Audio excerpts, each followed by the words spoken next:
fell behind. So here we go. Not going to do a ton tonight. I got some work to take care of, but a couple things that are in my collection that I thought you should, I want to talk about. Okay.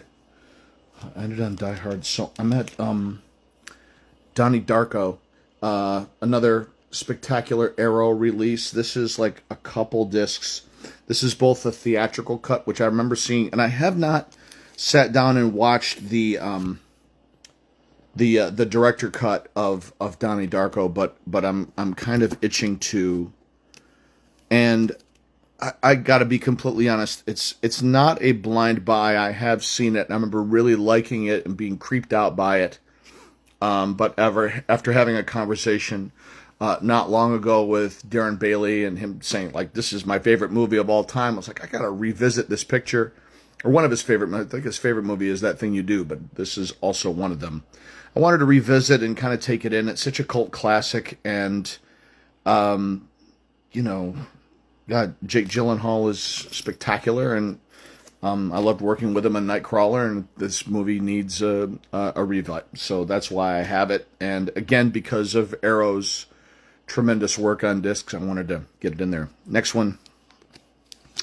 This was a recent acquisition and a used one I got at Amoeba, but it's Spike Lee's seminal Do the Right Thing with Spike there, and you can see Danny Aiello, and God, I mean, I'm hard-pressed to sit down and throw this movie on. It is a hard,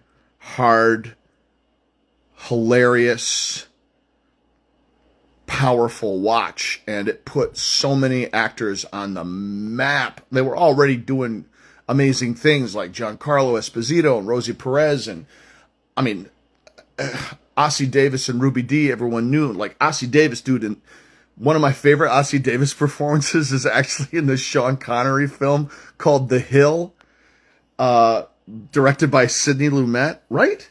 Yeah. Sidney Lumet directed that? Yeah. With Sean Connery, and Ossie Davis is everything in this film. It's a World War II prison camp for Allied soldiers who are basically put in the brig in North Africa, and it's unbelievable. Ossie Davis is brilliant. The movie is so dynamic. But anyway, I'm talking about Do the Right Thing, not The Hill. God, Sam Jackson and oh my God, Robin Harris. So many amazing Bill Nunn, and yeah, and even Spike. I'm not the world's biggest Spike Lee is an actor fan, but I really loved him as Mookie. He's so neutral. I remember seeing this film in Studio 28, Grand Rapids, Michigan.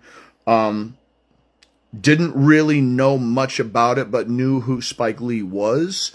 And coming up as, you know, through college as a young, you know, emerging filmmaker, I was really excited to see an exciting new voice coming out. And it had, you know, Do the Right Thing had gotten theatrical release through, I believe, Universal. And I know Criterion has done a spectacular release of this as well, but it's just, it changed how I looked at race in America. It changed how I looked at urban life.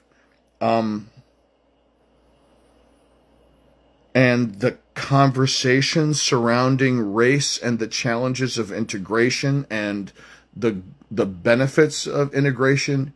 And so few people in my life had seen it and wouldn't participate in that conversation. What's up, Phil Clapwick? Oh my God.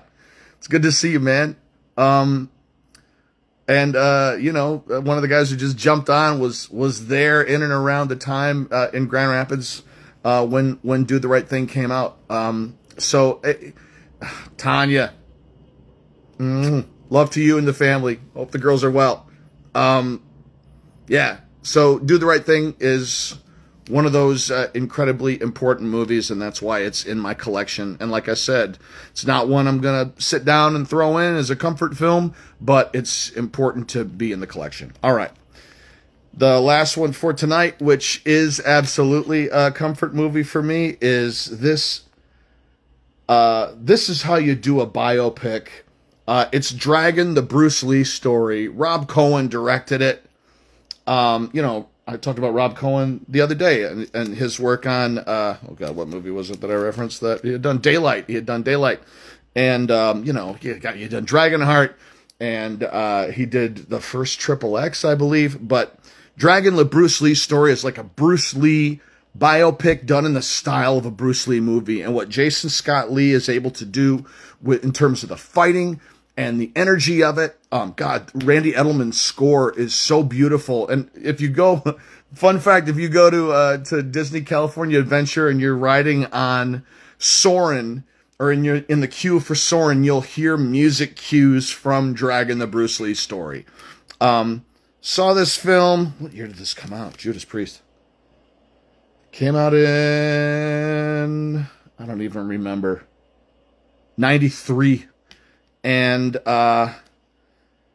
you know, it's a movie about, it's an immigrant story about, you know, a young man who was born in, here in the United States when he was, you know, was born here, and, moved back to China and became an action hero, and wanted to bring his, what he had discovered about the forms of karate. His style is called Jeet Kune Do. This movie just changed my perception about Bruce Lee and really moved me to want to know more about him. So anyway, that's why they just recently released this on 4K, and it's just really a lovely, interesting film. Lauren Holly is also in it. She plays Bruce Lee's wife in it. She went on to, you know, play opposite Jim Carrey in Dumb and Dumber. She's great. Okay. One last one, just because, man. Dragonslayer. So this came out, if you're Gen Xer like me, you remember when Dragonslayer came out. It was like 81, 82. And like the visual effects of the dragon hold up. And that's mind-blowing. But it stars Peter McNichol as like the young sort of hero. And it's, you know, it's Merlin and dragons and all these other things. And like, truthfully, it was kind of a blind buy for me. I had never seen Dragonslayer, but I had read some reviews about how terrific the transfer held up and how great the movie still looked. And I'm really charmed by it. And I'm bummed that I missed it in the theater. I'm fairly certain I would have absolutely loved it. So that's why it's here. But yeah, I sat down and watched it. Sherry walked in and was like, "What are you watching?" It's like, it's Dragonslayer. I mean, come on. It's dragons and sorcery and like all the things. It's kind of like, it came out maybe a couple years after Excalibur. So like, it was just cool to have a big budget, family friendly, Arthurian sort of story. And it kind of mirrors Clash of the Titans in a lot of ways, with a little bit less nudity and fewer robotic owls. But man, Dragonslayer is a gas. All right, last one for tonight. I know I said that before, but man, if you have not seen Carl Urban's DREDD, this movie, like. Oh, yeah, Oreo, come on in. Sorry. That's all right. This movie is such an unexpected surprise. That movie is good. This movie, Sherry just co-signed, this movie is good. Carl Urban never takes off the mask. Oh my God, Lena Headey.